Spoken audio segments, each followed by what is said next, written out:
इस भयंकर जंग के बीच खौफनाक साजिश का कच्चा चिट्ठा लेकर हाजिर हूं मैं, प्रशांत चुरहे। यूरोप की विदेश नीति प्रमुख काया कैलस ने पुतिन को भड़काने वाला एक बहुत ही आक्रामक बयान दे दिया है। काया कैलस ने कहा कि पुतिन इस युद्ध को खत्म करने के लिए समझौता करना चाहते हैं क्योंकि वो यूक्रेन में हार रहे हैं। ऐसे में सवाल ये कि क्या यूरोप ये कहना चाहता है कि पुतिन अब डर गए हैं और क्या पुतिन बैकफुट पर हैं और वो ज़ेलेंस्की की शर्तों पर युद्ध विराम करेंगे? लेकिन अगले 24 घंटे में रूस जो जवाब देने वाला है वो पुतिन के दुश्मनों को बहुत ज्यादा डरा सकता है।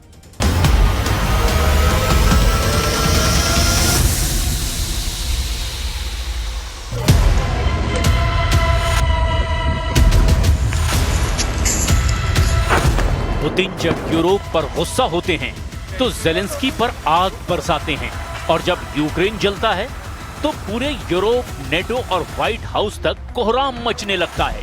यूक्रेन के ज़ापोरिज़िया में हाहाकार की वो तस्वीरें हैं जिसकी दहशत तेजी से फैल रही है। क्या अब यूक्रेन पूरी तरह तबाह होने वाला है?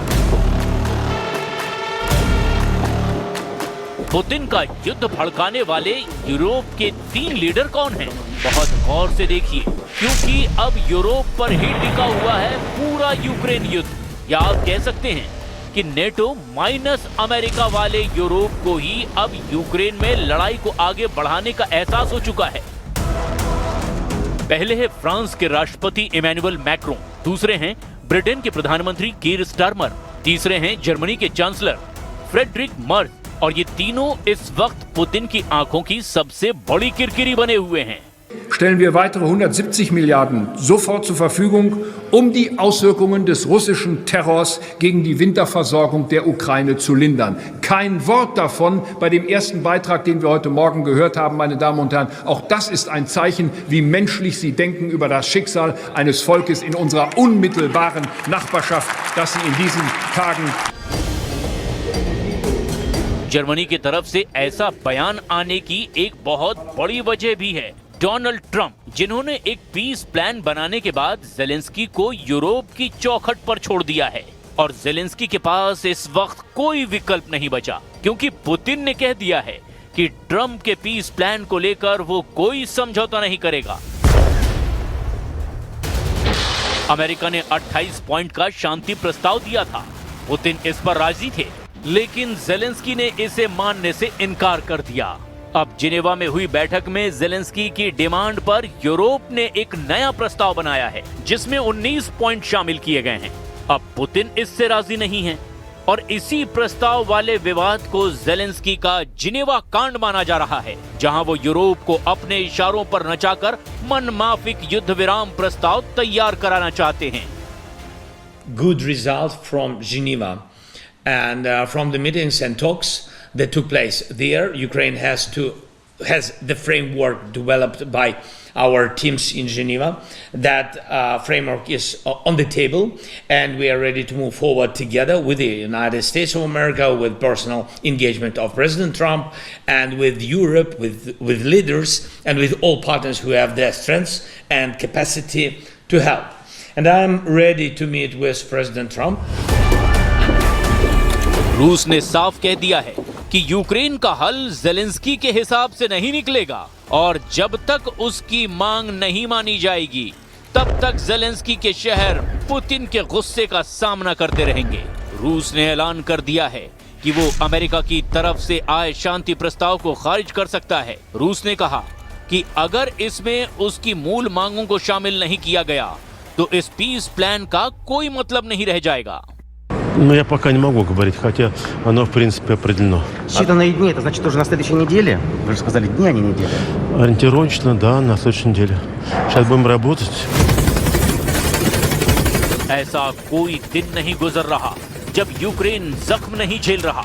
कभी यूक्रेन की राजधानी टारगेट बनती है तो कभी खार्किव, ओदेसा या फिर ज़ापोरिज़िया जैसे शहर। रूस यूक्रेन पर लगातार ड्रोन और मिसाइलों से बड़े जालिम अटैक कर रहा है। ये बात ज़ेलेंस्की बार बार दुनिया को बता रहे हैं, लेकिन ये बताते हुए उन्हें अब 4 साल होने वाले हैं। At a crucial juncture, negotiations are getting a new impetus, And we should seize this momentum, not because there is reason for alarm. Ukraine is solid, Russia is slow, and Europe is steadfast, but because there is finally a chance to make real progress toward a good peace. But the absolute condition for a good peace is a set of very robust security guarantees and not paper guarantees.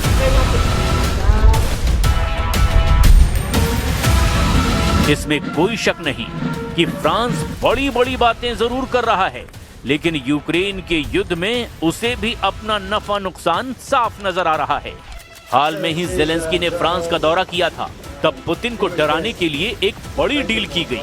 Zelensky के दौरे पर Rafale fighter jet उड़ाया गया।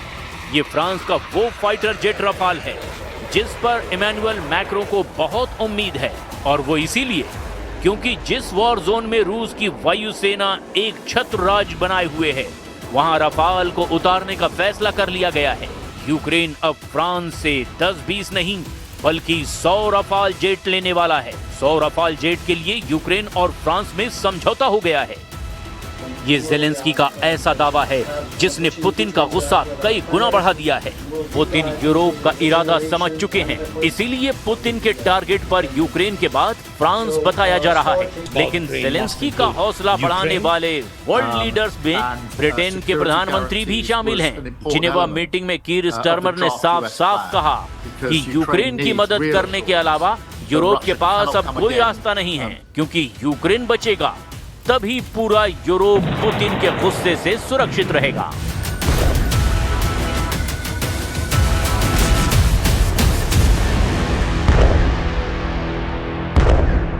And of course, we need to keep supporting Ukraine's defense.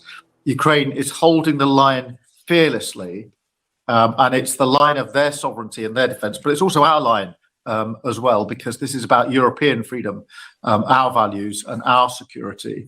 And so the UK will deliver more air defense missiles in the coming week. And I urge everyone in that spirit to dig deep and see what more support you can provide. Trump और Europe की मदद के बिना Ukraine बिल्कुल नहीं टिकेगा, और रूस पूरा यूक्रेन भी हड़प सकता है। ये ज़ेलेंस्की को भी बहुत अच्छी तरह से पता है, और इस वक्त यूक्रेन के हालात कितने खराब हैं इसे आप एक मोर्चे के हालात को देखकर ही समझ सकते हैं, क्योंकि पुतिन की मिसाइल और ड्रोन पावर अब यूक्रेन की सेना को पूरी तरह से मार रही है।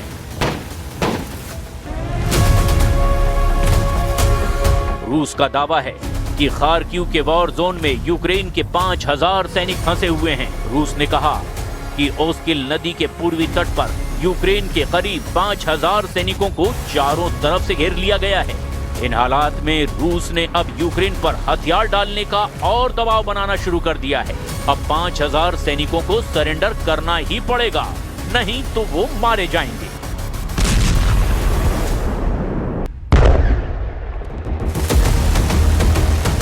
यूक्रेन की इसी मजबूरी को देखकर डोनाल्ड ट्रंप भी ज़ेलेंस्की से कह चुके हैं कि अगर ऐसे ही युद्ध लड़ना है तो लड़ते रहो, क्योंकि उनके दिए गए पीस प्लान को ज़ेलेंस्की और यूरोप ने पहली नजर में ही खारिज कर दिया था। ज़ेलेंस्की ने कहा कि रूस के साथ किसी भी समझौते में ये शर्त जरूर होगी कि वो यूक्रेन को हुए नुकसान की भरपाई करे। ज़ेलेंस्की ने कहा कि कोई भी शांति समझौता तब तक मंजूर नहीं है जब तक रूस पर यह शर्त लागू नहीं की जाएगी। दरअसल रूस लगातार यूक्रेन में बिजली के ठिकानों को टारगेट कर रहा है।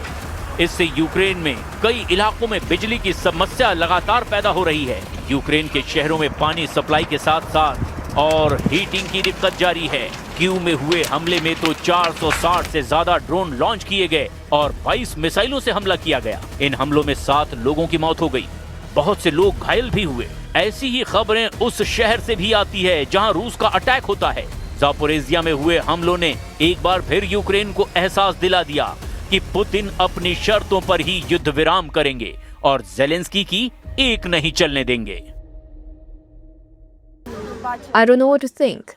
Looking at what's happened, this doesn't feel much like a peace plan. It doesn't look like. Do you believe in peace?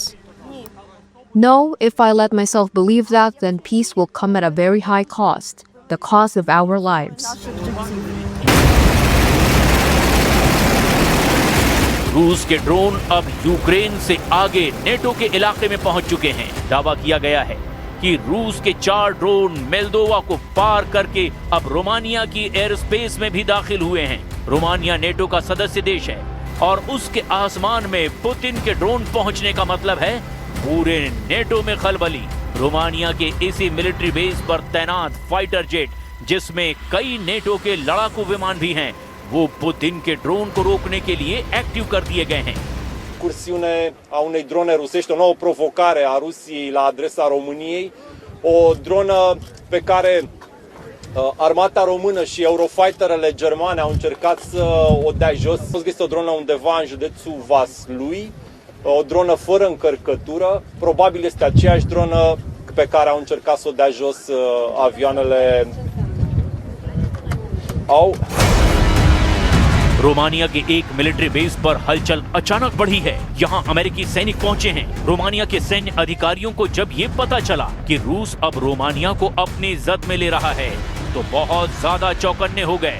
Romania के मिलिट्री बेस पर जर्मनी के यूरोफाइटर टाइफून भी देखे जा सकते हैं, जो नेटो का फ्रंटलाइन लड़ाकू विमान है। ब्लैक हॉक हेलीकॉप्टर भी उड़ान भर रहे हैं।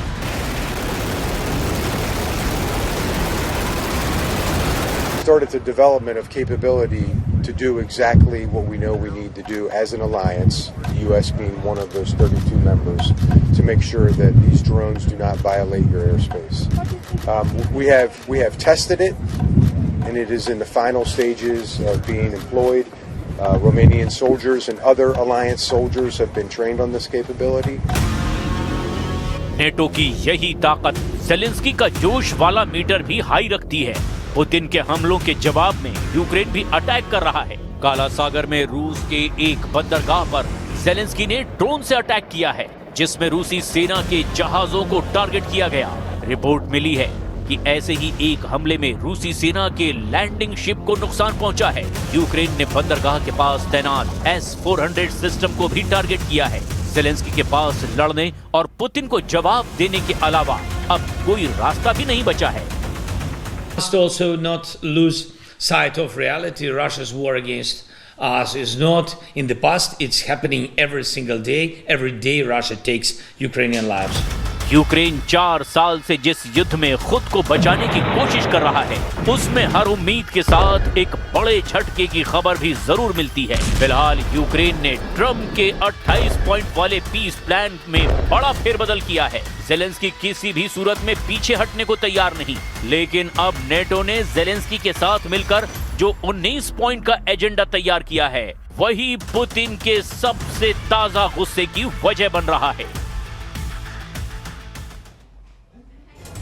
हवाई हमला करके बेगुनाहों को मौत के घाट उतारने के आरोप अफगानिस्तान ने पाकिस्तान पर लगाए हैं।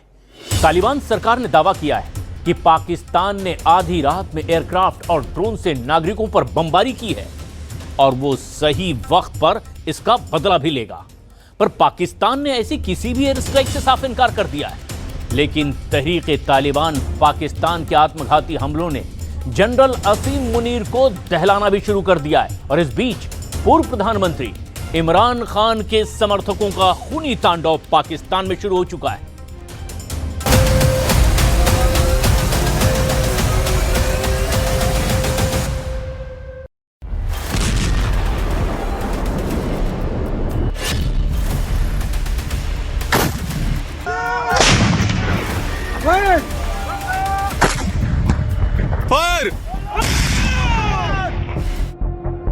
ये धुआं अफगानिस्तान में उठा है।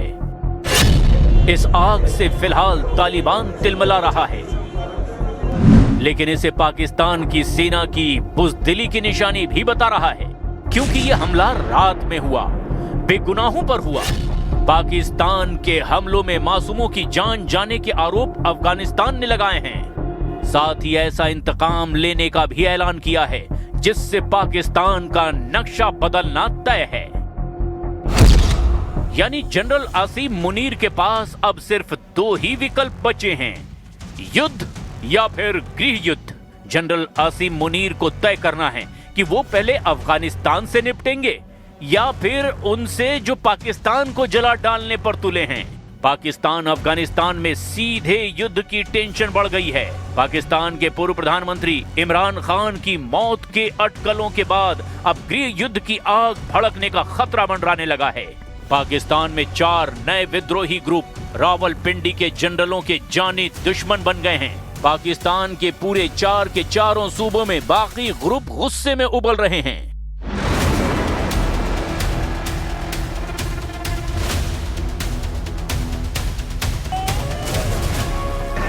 पाकिस्तान ने अफगानिस्तान पर फिर से हमला करके आत्मघाती कदम उठाया है। आधी रात पाकिस्तानी सेना ने अफगानिस्तान में भयानक हमला किया। इस्लामिक अमीरात अफगानिस्तान के प्रवक्ता ज़बीहुल्लाह मुजाहिद के मुताबिक 25 नवंबर की रात करीब 12 बजे खोस्त के गुरबुज जिले में मुगलगई में अंधाधुंध बम बरसाए गए। खोस्त में पाकिस्तान की एयर स्ट्राइक में 9 बच्चों और 1 महिला की मौत हो गई है।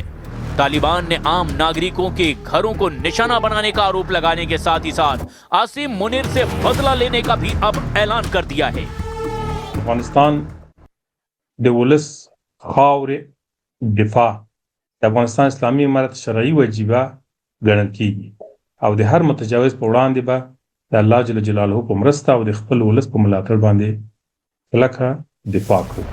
तालिबान की धमकी के बाद पाकिस्तान ने खोस्त हमले से पल्ला झाड़ लिया है। पाकिस्तानी सेना के लेफ्टिनेंट जनरल अहमद शरीफ चौधरी ने कहा, पाकिस्तान ने अफगानिस्तान पर हमला नहीं किया।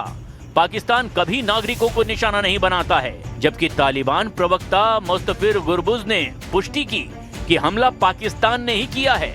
गुरबुज ने हवाई हमले में जंगी जेट और ड्रोन के इस्तेमाल की भी पुष्टि की है। तालिबान के मुताबिक खोस्त के साथ ही पक्तिका में भी पाकिस्तान ने बारूद बरसाया है।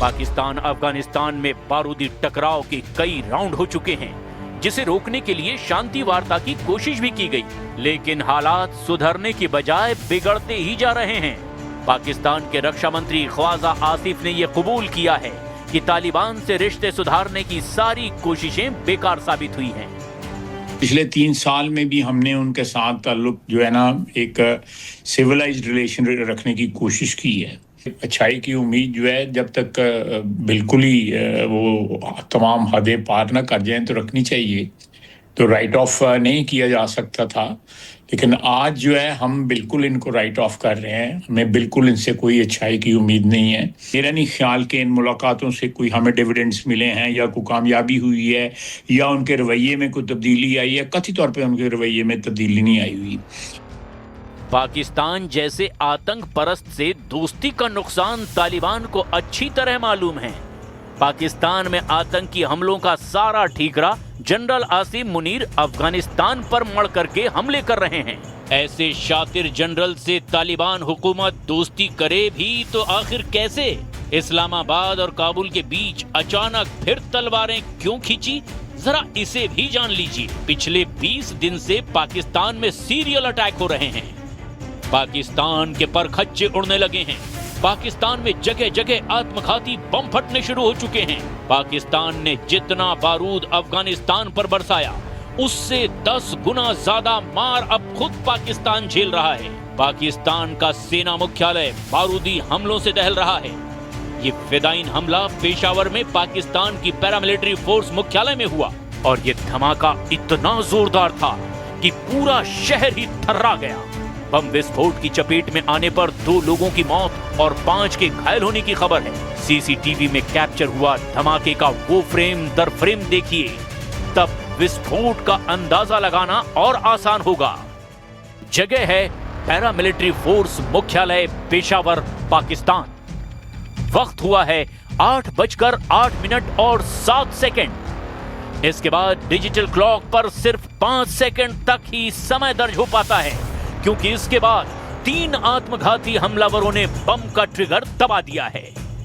बम विस्फोट से चंद सेकंड पहले फिर से रिवाइंड करते हैं। सिर्फ 5 सेकंड पीछे फिर से देखिए। धमाके से पहले फ्रंटियर कांस्टेबलरी के हेडक्वार्टर में एक सुरक्षा कर्मी कुर्सी पर बैठा दिखता है। उसके सामने से एक बुजुर्ग मुख्यालय में दाखिल होता है।